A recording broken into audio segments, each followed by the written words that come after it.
next. KCAA, Loma Linda, 1050 AM, the station that leaves no listener behind.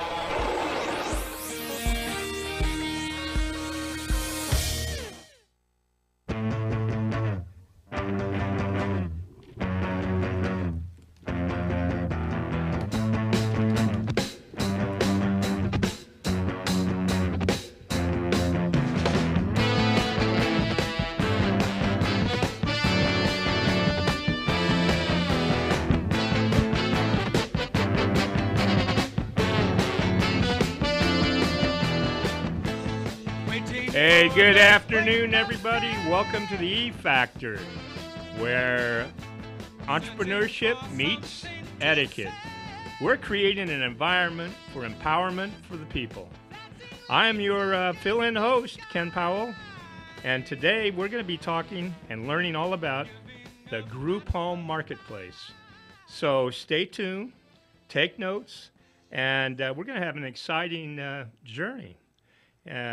Before I go into any detail, I just want to point out that what we're going to be talking about is combining real estate with a business opportunity. And then we're going to make a comparison between that and what everybody's talking about, these Airbnbs, and why this might be a better option for you as well. Okay, so today I have great guests. These guys have been in the group home business. Well, they're going to correct me, but I call it group home because, let's face it, that's what everybody probably recognizes it as. But these are professionals, so they're going to use the actual identification of what it is. So, just realize that I'm no expert in this area, but I'm willing to explore this marketplace. So I'd like to welcome Rhonda and Brian, the experts in the marketplace. And well, Rhonda, I don't know what people think about when they think about group homes. The reason why I'm using the word group homes is because a lot of people consider a group home, for example, like a drug rehab. What is a drug rehab anyway? I think you were correcting me earlier on this. Right. So we don't use the word group home. We use adult residential facility. But a drug rehab, they don't really call it that. It could be a sober living program. The word drug rehab is kind of extinct, Ken, sorry. But the sober living is what we call it. Well, that just tells you, I'm old school. Back in the day. And then there's also, so we're not going to be talking about those today, correct? Correct. And then there's also the foster home system. Again, foster home, they don't call it foster home care homes. They call them, it could be small family homes, they call them now, or STRTPs, which are short-term residential treatment programs. Then a lot of foster youth end up in those programs, but they don't call them really foster care homes anymore. It just tells you the terms that I'm used to from the old days. And then the one that has been pretty popular over the last 5 or 6 years is called senior residential living. Correct. RAL, I think, residential assisted living. It's actually RCFE, Residential Care Facility for Elderly. So it's RCFE. Those are the initials. We have a lot of initials and acronyms in this business, but it's actually RCFE.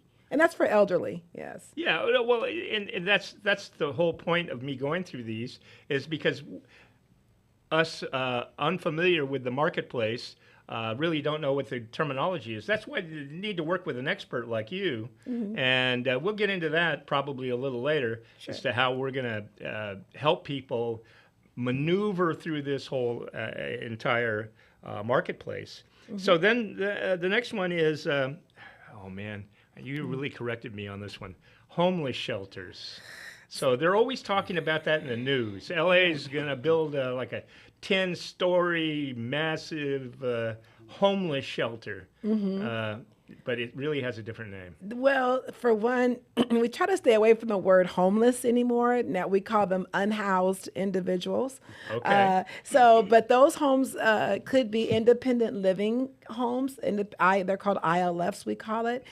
These are people that basically share a home together and may or may not have disabilities, but may be homeless and are unhoused and live in these homes. Okay. A lot of times, those places have quite a bit of people in one home. They're usually, in a 4-bedroom house, you may have like 8 to 10 residents. So it's a little different than Section 8, correct? Definitely, yes. Section 8 is a program, government program set aside to assist people with their rent and with housing, but it is different. This one is a actual facility, a place, a house, but they are they need assistance with living. Okay, so and then the next one I have, and again, I'm going to be corrected, battered women shelters. Oh, goodness.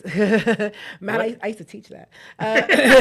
But battered women, so domestic violence, women that are victims of domestic violence, they do have those.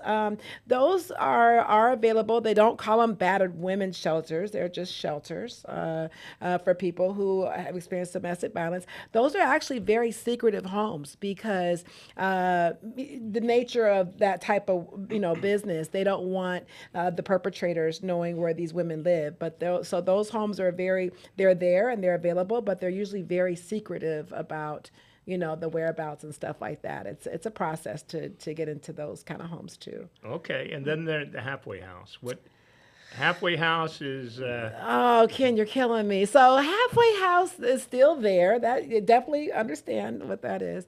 That could also be like an independent living shelter. No, halfway house is more of when they're coming out of jail. So this would be a step down from being into regular society. Right. This would be a house where a person coming from CDCR or prison system could live. They have a chance to get a job. They still have a lot of restrictions. They may have to be in at a certain time, right, and so forth. Okay. But this is a specialized house for people who have been incarcerated on their way to being, successful into society, mainstreaming. Okay, so that's really a mainstreaming program put on by CDCR. Correct. And yes. so it's really, it's like a house that's really a prison. Correct. It's a step down. It's just a little step down. So they may not be behind bars, but a lot of times, the judge, the end of the sentence, they may, require that they have to do things. A lot of times these guys have to, and females have to do like classes, domestic violence classes or anger management or so forth. So this is kind of a segue into, having a home of their own. They live in these houses, but the goal is to try to educate them and get them, they're able to stack up some money, they're able to save money and everything, so that when they are able to go on their own, they do have, these skills, a little financial help, and they're able to mainstream back in society. Okay. And the great thing about this is we're not going to talk about any of the ones I just talked about. No. Right? No, we're not. No. So, but the point that I wanted to make is that there's many, many options out there, many, many different programs, and a lot of owners of homes that get approached about leasing to certain organizations, they think it's like one of these, right? Yes. Especially the drug one. Exactly. And they don't really want that. They don't want to rent their house to somebody like that. But we're talking about something entirely different. We are, and that's a stigma, unfortunately, when you go to rent homes. Even the term group home, people think holes in their walls, they think it's going to be trashed. And actually, these homes, we're held to a higher standard of maintaining the home. You have, annual visits from licensing, from regional center.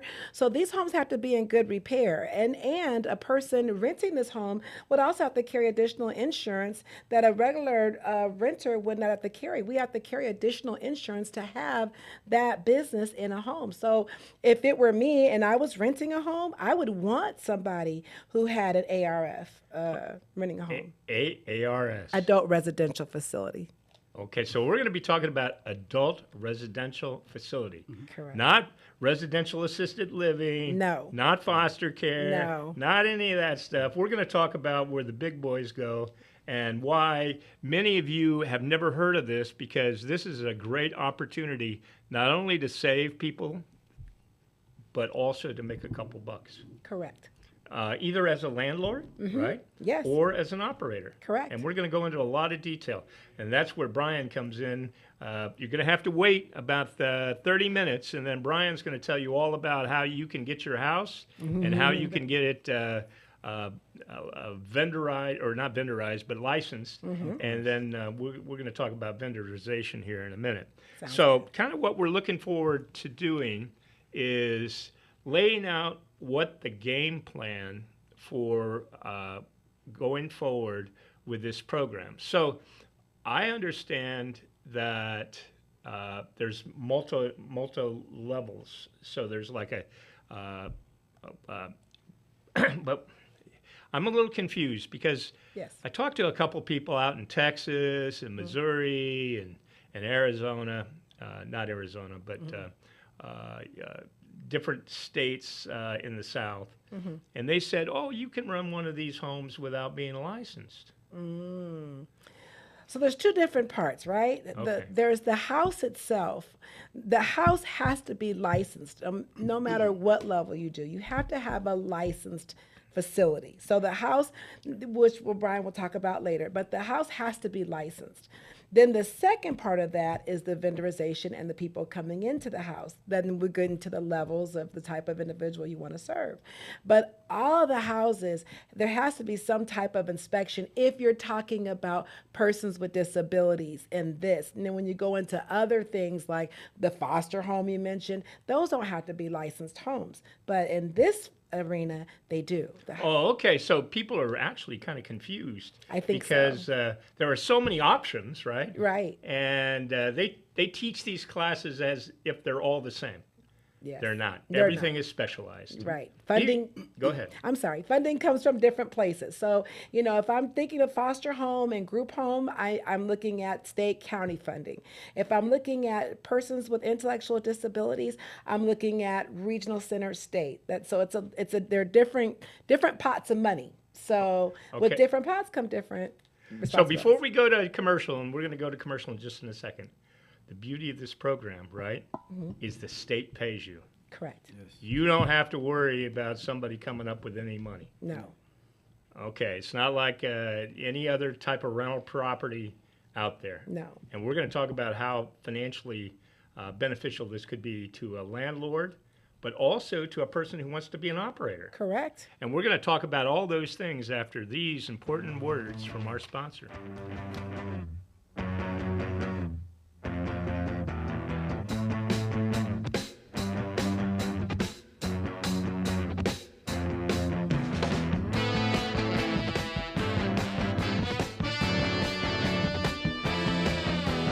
KCAA Radio has openings for 1-hour talk shows. If you want to host a radio show, now is the time. Make KCAA your flagship station. Our rates are affordable and our services are second to none. We broadcast to a population of 5 million people. Plus, we stream and podcast on all major online audio and video systems. If you've been thinking about broadcasting a weekly radio program on Real Radio plus the internet, contact our CEO at 281-599-9800. 281-599-9800. You can Skype your show from your home to our Redlands, California studio where our live producers and engineers are ready to work with you personally. A radio program on KCAA is the perfect work from home avocation in these stressful times. Just type kcaaradio.com into your browser to learn more about hosting a show on the best station in the nation, or call our CEO for details, 281-599-9800.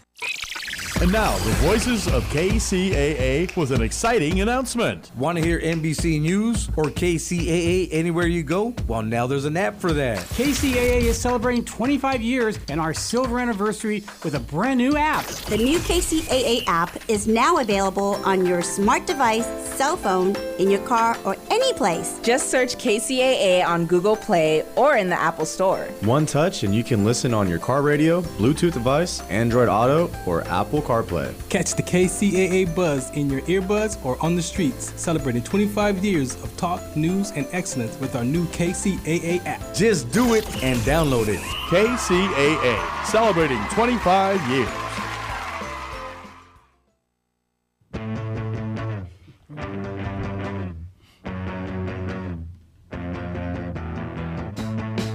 Hey, welcome back. You're talking to the E Factor, where entrepreneurship and etiquette meet to create empowerment for investors. Today's guest is Rhonda and Brian, experts in the process of building homes for, let's see, what do we call this? Adult residential facilities. See, I have it all written down as group homes. Boy, did I get corrected. Please, when you call Rhonda, hey, what's your phone number anyway? 951-446-9524. Oh, I'm not sure if I should have done that on air, but that's okay. No, it's good. Oh. You don't mind people calling you, right? No. Okay, and you're going to see why you want to give Rhonda a call later in the show. But the bottom line is that I'm learning, just as you are, about a new and exciting way of making money in real estate, but also an ability to create a job for yourself, or not a job necessarily, but a business. And even more importantly, you might even have a nonprofit that might want to participate in something like this. We have millions, literally millions of people in California and in the United States that are homeless, they're unguided, and they need assistance. And the County of San Diego has done a really good job, haven't they? Yeah, they have. I would say so. So why don't you, Rhonda, kind of explain how somebody can get involved and what the county does and all the see this is I feel like it's getting close to what is it the Halloween, and I noticed on the way in that they were building a corn maze. So this is kind of like our corn maze of how to get into the business. Correct. Okay. There's so many moving parts, like you said. So if I were to get into the business, I would think about what do you want to do? Who do you want to serve? What does that client look like to you? You know, these are going to be persons with disabilities. So you got to think about how would you like to run your home?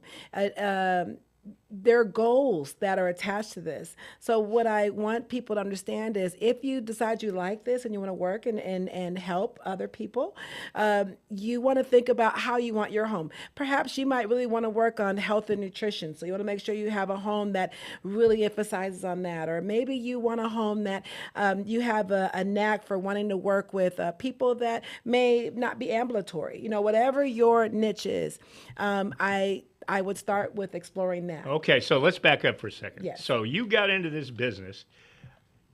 It's not that easy to get licensed. No. Wouldn't you say? I mean, how long did it take you to get licensed? So I started in 2017. It took us, now when you say license, are you speaking about the house or the individual? We're all talking individuals. Individual. In segment 3, when we talk to Brian, we're going to be talking about the house. Okay, so the individual. So the word license. So what that means is there's a term called administrator, right? Okay. So in order to run a home, you have to be an administrator. Depending on what type of house you have, depends on what level of experience you need to have. So in the house that I started with my cousin a few years back, we were level 4I home. So that meant that you had to be an administrator, yes, but you also needed a year experience working in that capacity with the level 4I type of client. Okay, so let's back up for a second. 4I is pretty much the highest you want to go. Well, it goes higher than that. I know, but but yes, you know, that's my sweet until spot. You've got some real experience in this thing. This is not for a rookie to go to the 5. No, I mean that's like Navy SEAL stuff. That's right. You know what I mean? That's right. That's negotiated rate. That's a little different. Yeah, you're dealing with a whole different type of person. Okay, but a 4I is pretty nice. You know, but at the same time, you need 1 year's of experience in a 4I? You need at least a year experience. In most of them, you need some type of experience. Perhaps. But okay, so let me back up for a second. Sure. The very first one is the level 1. You just need the license, right? That's just about it. Administrator's license. And then they got some sort of little test or whatever. And that little test, you got to pass it. But yes, once you pass that little test, and then and they think you're okay, then all of a sudden you can have up to how many people in your home? Depending on what the fire marshal says you have, but the sweet spot is 4 to 6 clients. Okay, on level 1. And level 2. Is it more? Do you need more experience, or? You need more experience. It may start off as 6 months experience, I think, for level 1s and 2s. Remember, a level 1 or 2 client, this person is really a roommate. They're very high functioning. They're able to go to work and take meds, and they can do a lot of stuff. So 1s and 2s don't require a lot of experience. It's when you get into your 3s and 4s. And your 3s, a lot of times, are medical. So when I say medical, I mean they may have seizures. So So you see a lot of LVNs and RNs attracted to that because they have the medical background. Oh, and they exactly, and that's where the big dough is, right? In the 3s and 4s. And then the 4 being the behavioral home. Okay. So behaviors, those behaviors could look like anything. It could be anger, it could be a self-sabotaging, it could be hygiene, grooming. It could be anything for the level 4. Most level 4s are going to come from other homes. Maybe they didn't make it in a level 3. There was too disruptive and they had to get bumped up. Maybe they came from a level 5 and were doing better and got, so there's all kind of ways you can achieve to get a level 4 client. Okay, and one thing that we have to point out is some of these people have served time. Yes. And they're on probation. That's right. Yes, correct. And everybody gets scared because they're on probation. What does probation mean for that resident and also for the operator? Well, Ken, I'll be honest with you. I love the ones that are on probation. And let me tell you why. I know it sounds weird to say that. Because with probation, they're going to come with a probation officer or someone to assist you with keeping that client in line. So I like it because if there are goals that are set up and this client is not achieving the goals or they went back to some old behavioral patterns that were destructive, it's nice to call a probation officer and say, hey, I need you to stop by and, take a look at Johnny. Johnny is not, following the rules. So I think that's a stigma. I think we need to get away from thinking jail is scary or probation. Honestly, we should embrace it because they're coming with extra supports, and Regional Center at sometimes will even give you additional funding for it. For that person, yeah. They may need a more behavioral consultant. They may need more behavioral time. They may need additional staffing. So why shy away from it? Well, and I think the other thing that a lot of people don't take into consideration, by the way, is when they violate their probation, they go back to prison. That's it. Not cut and dry. Cut and dry. So you have a lot of control over that resident that you wouldn't have if he wasn't serving a sentence. Exactly. Or a probation. Probation. The only extra work might be you may have to make sure they make their appointments. Usually if they're on probation, they have to report to an officer. Oh, yeah, all the time. Things like that. But that is your time to sit down with the officer. And a lot of times officers will really work with you.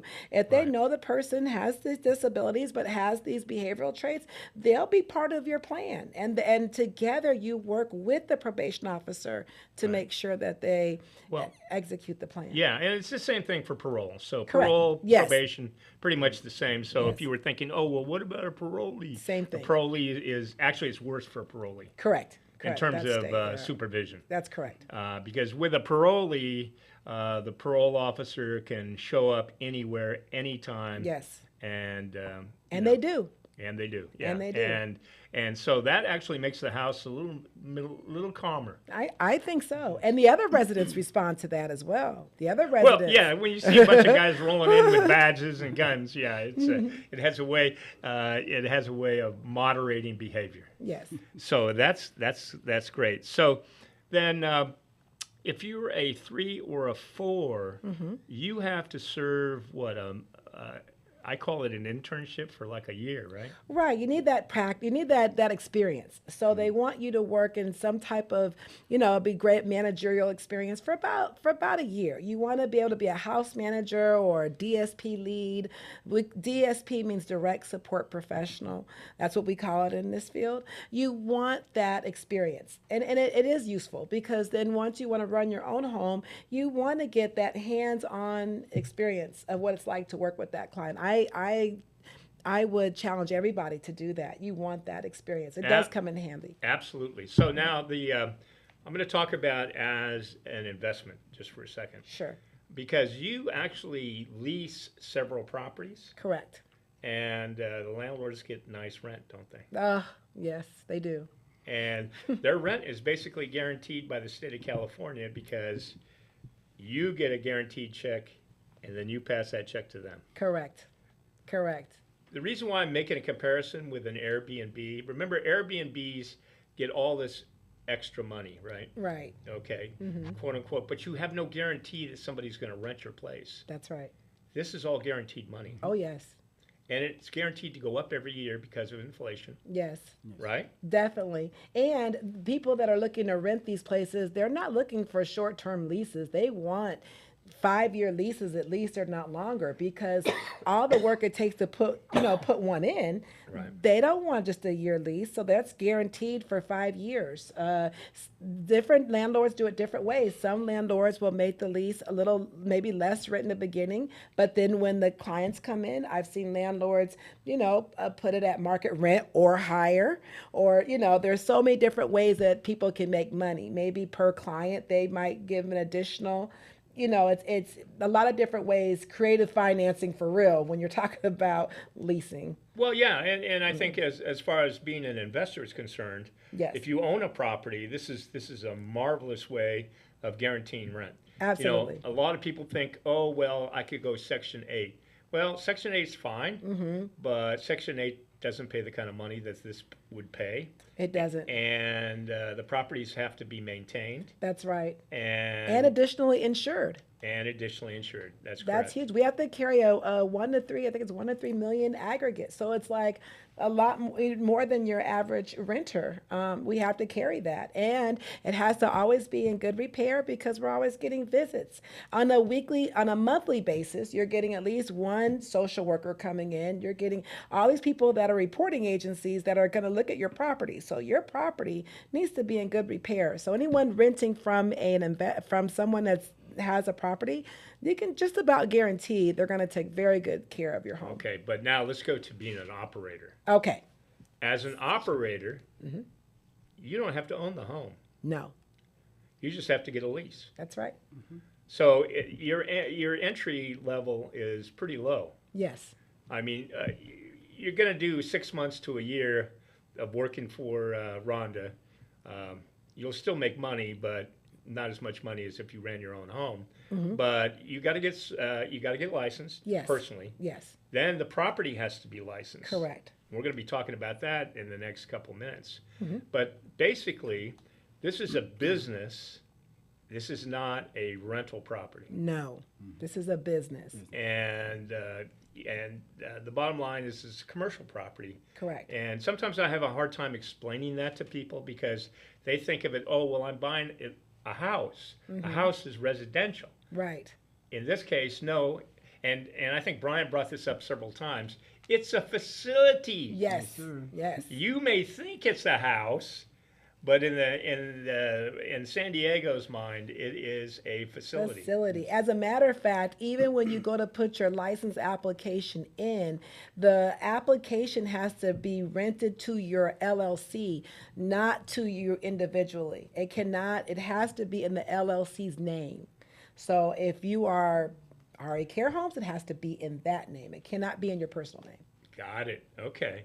Well, we're about ready to go on break, and then Brian's going to tell us how, once we line up a property, how we can take that property from beginning to licensed, and then actually start running a care facility.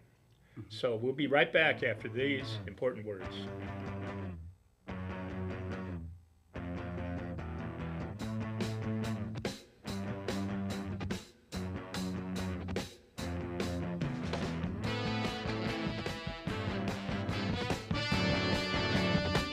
KCAA Radio has openings for 1-hour talk shows. If you want to host a radio show, now is the time. Make KCAA your flagship station. Our rates are affordable and our services are second to none. We broadcast to a population of 5 million people. Plus, we stream and podcast on all major online audio and video systems. If you've been thinking about broadcasting a weekly radio program on real radio plus the internet, contact our CEO at 281-599-9800. 281-599-9800. You can Skype your show from your home to our Redlands, California studio where our live producers and engineers are ready to work with you personally. A radio program on KCAA is the perfect work from home avocation in these stressful times. Just type kcaaradio.com into your browser to learn more about hosting a show on the best station in the nation, or call our CEO for details, 281-599-9800.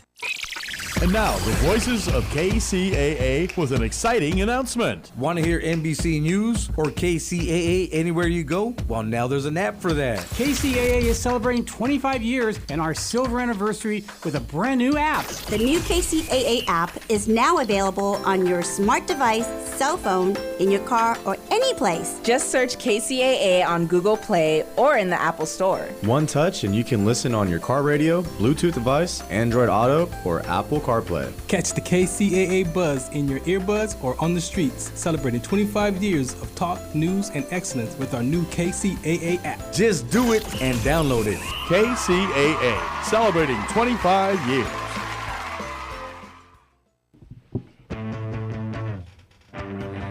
Hey, welcome back. You've been listening to the E Factor, a combination of entrepreneurship and etiquette, creating an empowered investor class. Today I have Rhonda and I have Brian, and we're discussing homes. I still can't get over the fact that I keep in my mind keep saying group homes, and it has nothing to do with that. And so I'm not going to let her correct me again, but she will. So in this segment, we're going to be talking mostly with Brian, and we're going to be talking about acquiring properties. So there's a couple different ways to acquire properties, right, Brian? You can either buy it or you can rent it or lease it, right? Yes, of course. Yes. Yeah, so you guys currently, lease 2 properties or more? I think you have 3. 4. We have 4. Yeah, total 4. Yeah, but I think only 2 licensed or... Well, 3 are 3. running right now, and then Okay. basically licensed, and then we have 1 that is on the way. On the way. And then we have this other one, too. So actually, there's 5. Ooh, yes, that's right? true. El Cajon? Correct. That's right. Did you add that into the mix? No, I didn't add it down. Not yet. No. See, Brian's one of those guys. Until it's real, it's not real. So it's in escrow right now. A 5-bedroom, 3-bath home that we're going to be able to save between 5 and 6 people. Yes, God willing. Okay. And so when you went to that house, El Cajon, which is a beautiful area. Yes. I guess we had a little issue with entry, but other than that, one of the things that I think that you said that is very important is that we have to change the locks, right, on all the properties that we take over? Yes, we have to change all the locks for safety and just to secure the facility, and it's just, we have to do it. It's something you just have to do. Yeah, and then there's a checklist, correct? Yes.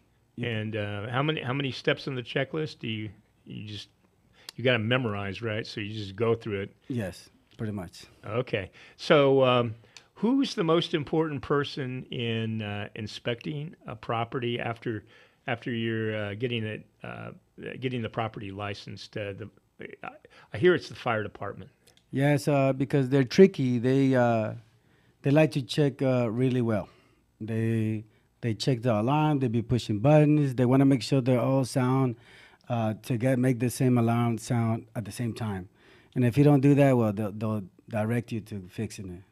Yeah, and I heard you can't go to Home Depot and get the little sticky alarms. They all have to be what? And put battery on them? No, those normally they check. They really check, and they'll make sure.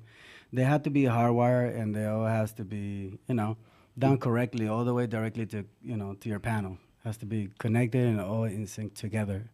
Okay, You know? and then you have to have a lot of fire extinguishers too, right? Yes, you got to make sure there's plenty of fire extinguishers throughout the house. If upstairs, downstairs, and kitchen. You know, just because for safety. Plus, you know, the fire department is really they like that. It's code.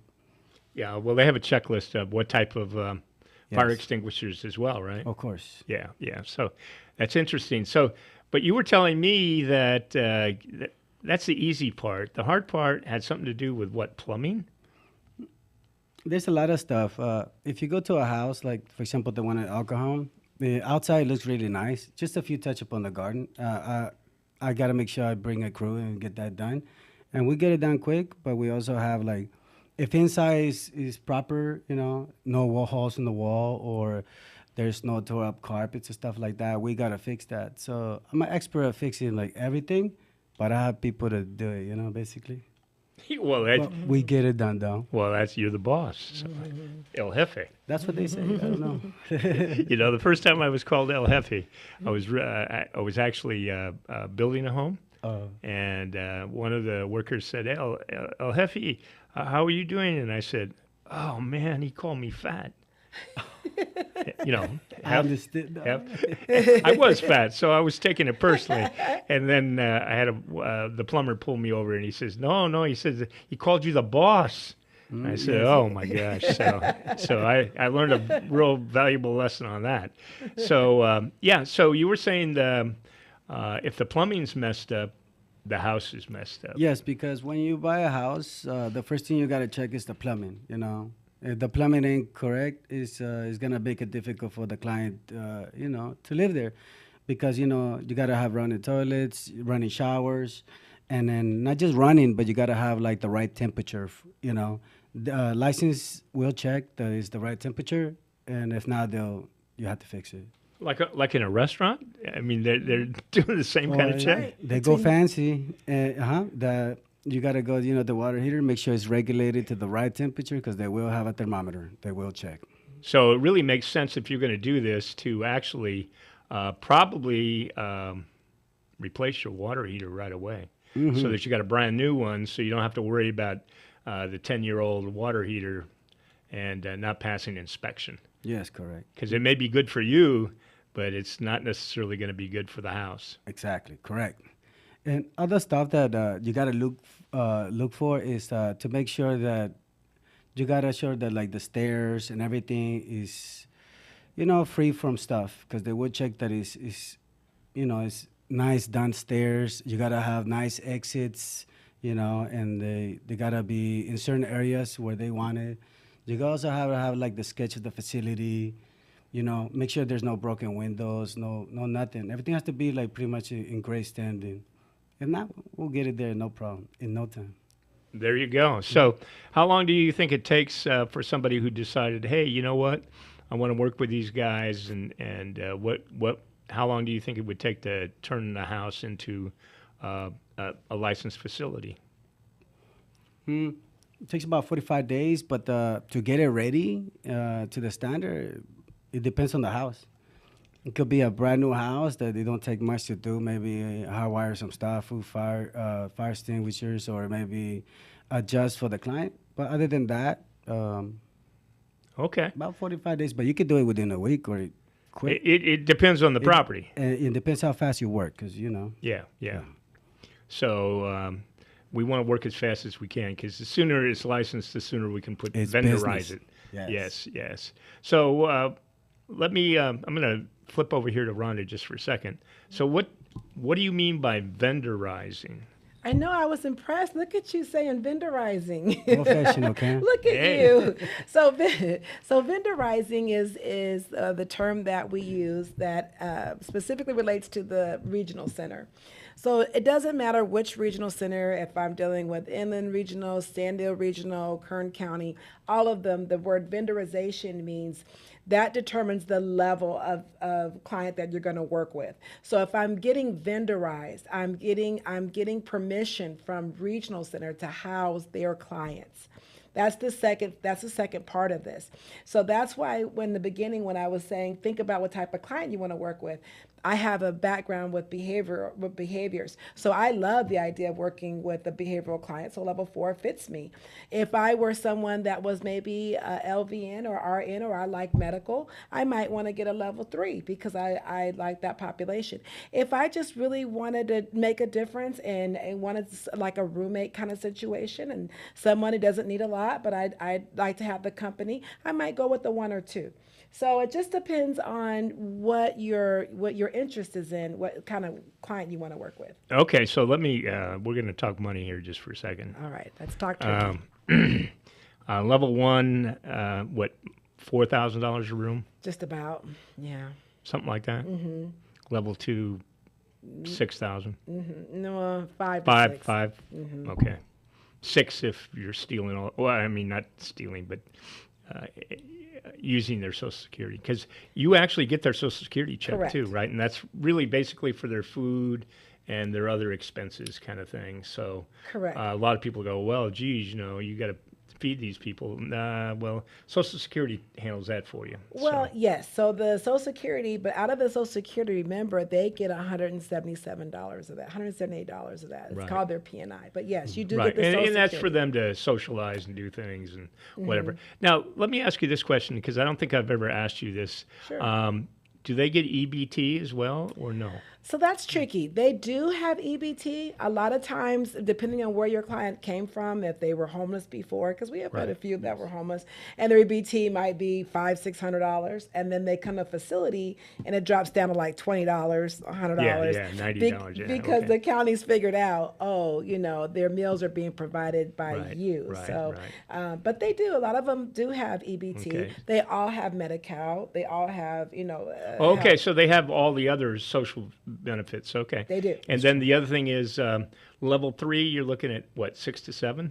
About 6 to 7. Yes, correct. Exactly. 6 to Somewhere in 7. between, Yes. depending upon. Okay. So you're a level 3 and you're a nurse. Okay. Or even lower than that. Let's say you're just a, what is it, CNA? CNA, LVN. You could be a CNA. Yes. Run a level 3. Yes. And bring in $6,200 a room. Yes. Or, excuse me, per client, because per there could client. be 2 clients in one room. Yeah, but you don't want to do that. I mean, think about it. I don't know, though. If you're talking about a level 3 client, that's different than a level 4I client. No. I get that. But even there, $6,000 a room, and you got a 4-bedroom, that's $24,000 a month. Lovely. Yeah. I mean, come on. Well, I'm That's just saying. nobody's getting that kind of money in Airbnb. No. So, and it's basically the same as an Airbnb, right? You're responsible for cleaning the house, Correct. feeding the people, providing transportation to and from activities. But then I think there's also a subsidy for that as well.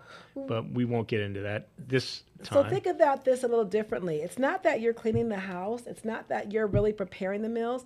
They're doing it with you. Remember, the goal is independent living. So they're making their own beds. Okay. They're participating in cooking. They're part of it's a home. So you're not. Okay, just like an Airbnb. Yeah, well, yes. You get the key to the Airbnb. And then you got to cook your own meals. You got to make your own bed. There you go. You got to make sure it's clean. We want to be independent. And yeah, it's the same kind of thing, but with a lot more money attached to it. But you can't really get locked in on the money. You have to enjoy working with these types of people. Yes. Correct. Okay, because if that could really cause you some emotional stress. Oh yes. If you're not prepared to take care of somebody else. That's right. It's a calling. It definitely, you have to really want to do this and have a heart for it. They become your family. It becomes like a niece or nephew because they're there in your home. You celebrate with them birthdays, Christmas, holidays. Some of them have family, some of them don't. So the main thing is you're there 24/7. I mean, in terms of having staffing and all that. So you grow attached. Our clients. Well, you're going to bring in staffing as well. Oh, you do bring in staffing. Okay, so you have to have an LLC. Right. You have to be an administrator. Yes. You have to have a licensed property. It has to be vendorized. Correct. Okay, and they can get all of this by going to your class. Yes. That you're going to be producing here in the next couple months. Yes. So they get all the basic stuff and then make a decision if they want to do that. Then the other thing is you're willing to partner with some of these people, right? To get them through the process. And then I know Brian, he's going to be driving around, getting the people to the places that they need to go. And we're going to be talking about that in a future show, talking about the centers. Okay. Okay, and that's a whole different marketplace. Yes. But so how can they reach you again? So my phone number? Yeah, your phone number twice, and then maybe email. Yeah, an email. Okay, so my number is 951-446-9524. Again, that's 951-446-9524. And my email is r.e.carehomes with the S @gmail.com. Okay, and then if you missed any of that, you can always contact me at kcaaproducer@gmail.com, and I'll forward the information to Rhonda and Brian. Man, it's been great having you guys. And one of the things I like about it is we actually have an action plan. So if somebody wants to start at one of these facilities, man, give you a call. That's right. Hey, thanks, everybody. You've been listening to the E Factor. And away we go. We're out. All right. Have a great holiday. Waiting for the break of day.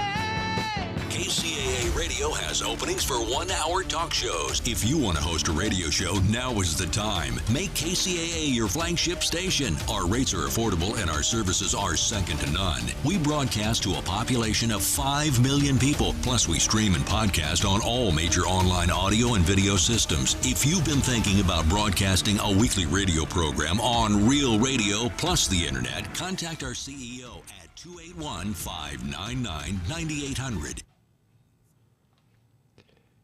Hey, welcome back, everybody. You've been listening to the E Factor with Rhonda and Brian. This is the outtake. Oh. You know what they do? You know when they're having having fun. Yeah, they're always having fun. You know, on all these YouTube channels and podcasts and all that kind of stuff. They always have the outros, right? So where we made mistakes or whatever. Yeah. And like for example, I kept calling them group homes. Now what? Adult residential facilities. Adult residential facilities, Yes. which is different than a group home, which is really the kids. Correct. Yes. Okay, is that really the day? Okay, Yes. all right. I wouldn't lie to you, Ken. No. Wouldn't lie to you. You wouldn't lie to me anyway. No. That would be dumb. Yes. So, well, actually, it wouldn't be that dumb, but I'd believe every word you had to say. So, anyway, Brian, so you actually are kind of like the cruise director for these homes. In other words, you're taking them out to different places, and that's part of the deal, running the home, right? Yep, that's what I love to do.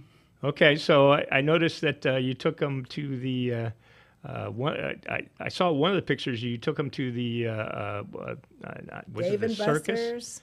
Okay, Dave and Buster's. Dave and Okay. Buster's. Where else? Well, recently they just went to the movie theater. You know, they saw Twister. They brand new movie. They Oh, my like gosh. it. They love it. You know, they love participating in stuff like that. Okay. Delmar Fair. Yeah. Oh, the Delmar Fair. Everybody loved okay. that one. They Yeah, love tasting the food. They love the rice too. Believe it.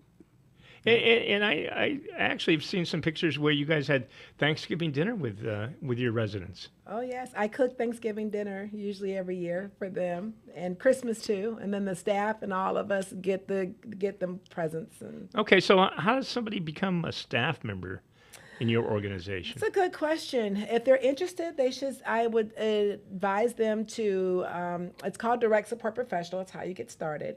There are requirements to get in. You know, you need a health screening report. You got to do a TB test, first aid CPR. Oh, you can't have AIDS? Oh, I hope not. No, but See, you this can't is an see outro. either. Okay, this go is ahead. definitely out.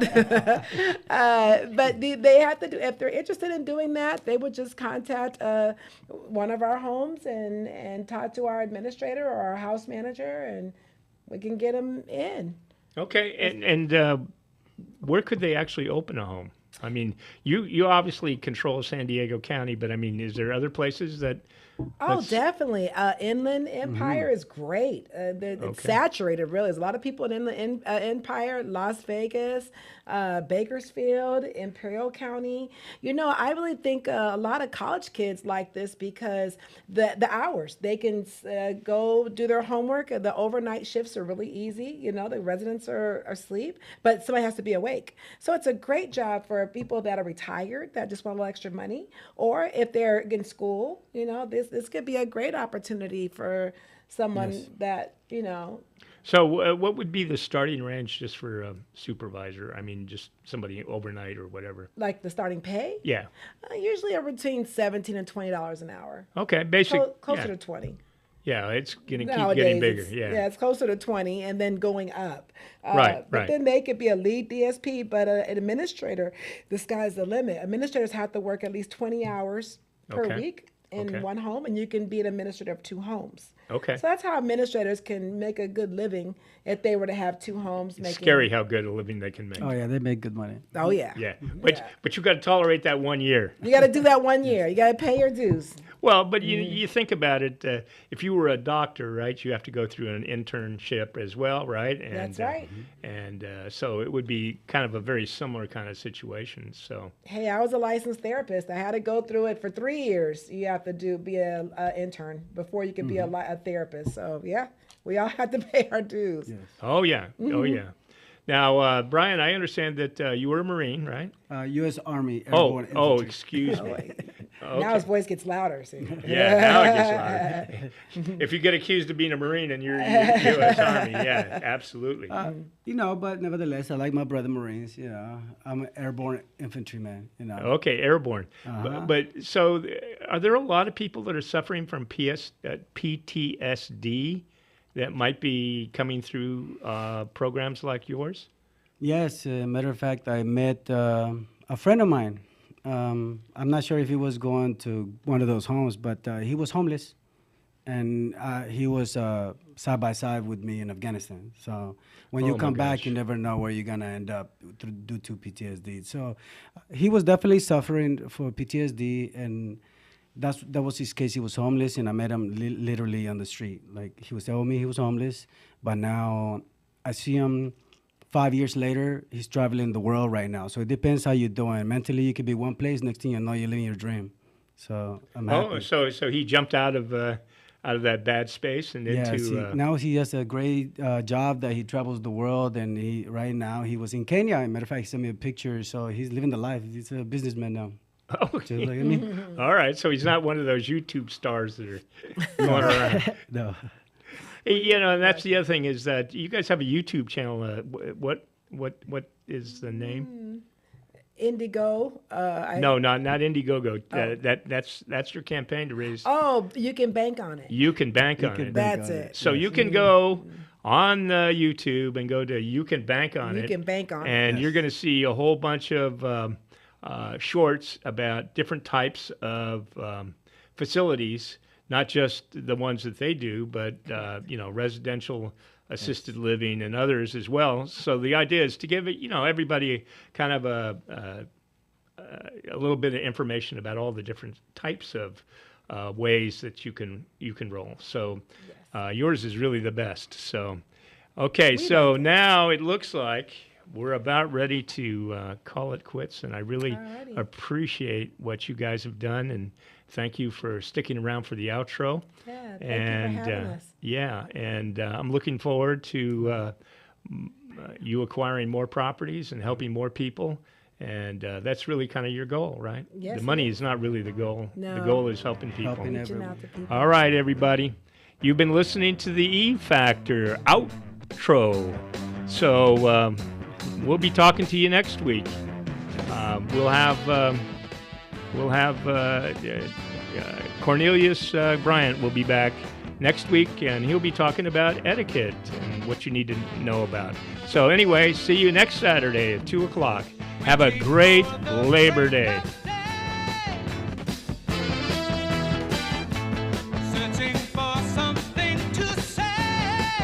broadcasting more local radio programs than any other station in California. We are KCAA.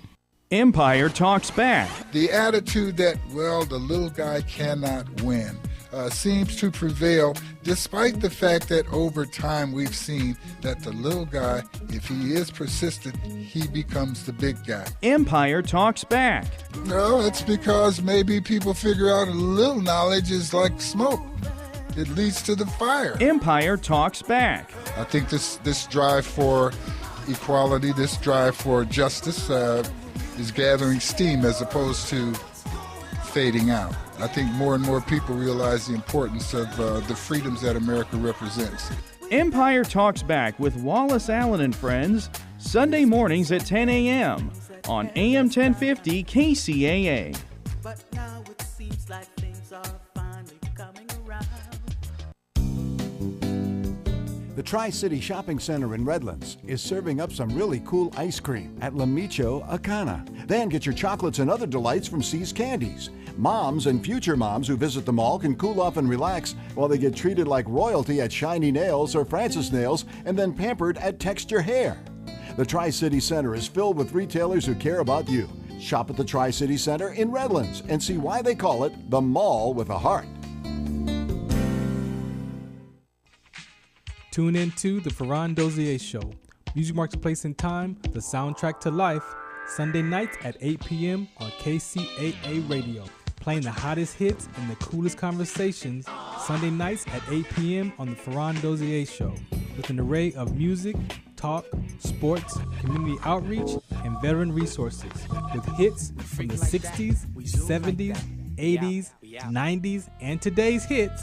The Ferran Dozier Show on KCAA Radio on all available streaming platforms and 106.5 FM and 1050 AM.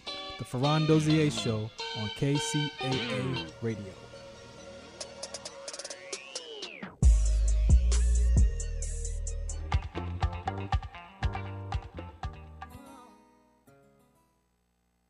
With 60 years of fascinating facts, this is the man from yesterday. Back in time from this time, in 1987, treasure hunters have found the Titanic's legendary safe and plan to open it during a live TV broadcast. The Titanic safe was found on the ocean floor 2.5 miles below the surface at the Titanic site. It'll be opened on a live TV broadcast in October here in 1987. Tonight, we will show you for the first time artifacts which have been lost to the world for more than 75 years. We will reveal new evidence which could explain why the Titanic went down. And we will open the recovered safe and valise and discover what surprises they contain. And from this time in 1968, according to jeans maker Levi Strauss, there's been an uptick in jean sales to women. Some of it can be traced to actress Donna Douglas, who, as Ellie Mae Clampett, wears jeans every week on the Beverly Hillbillies. This has been a Filmways presentation. And from August of 1971, singer Lobo says his recent and first hit, Me and You and a Dog Named Boo, had hit written all over it. Lobo says the dog is real, although not his. Boo is a German Shepherd. Me and you and a dog named Boo, how I love being a free man. With more at manfromyesterday.com.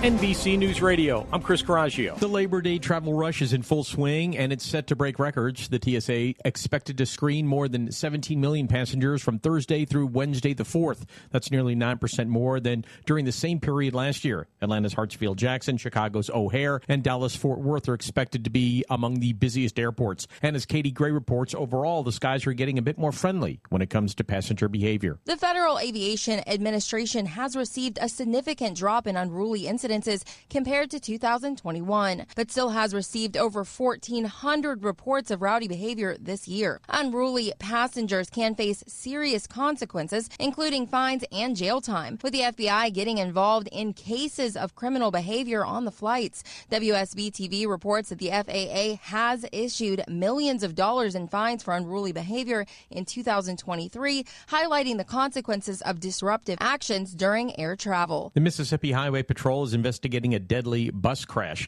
At least 7 people are dead, including 2 children, and dozens of others are injured after a commercial bus overturned on I-20 near Jackson just after midnight. More than 30 people were taken to the hospital with injuries. Special counsel Jack Smith is leaving it up to a D.C. judge to decide the timeline in former President Trump's election interference case. In a joint filing with Trump's lawyers yesterday, Smith pushed U.S. District Judge Tanya Chutkan to address the Supreme Court's presidential immunity ruling first and foremost before moving ahead with the January 6th case.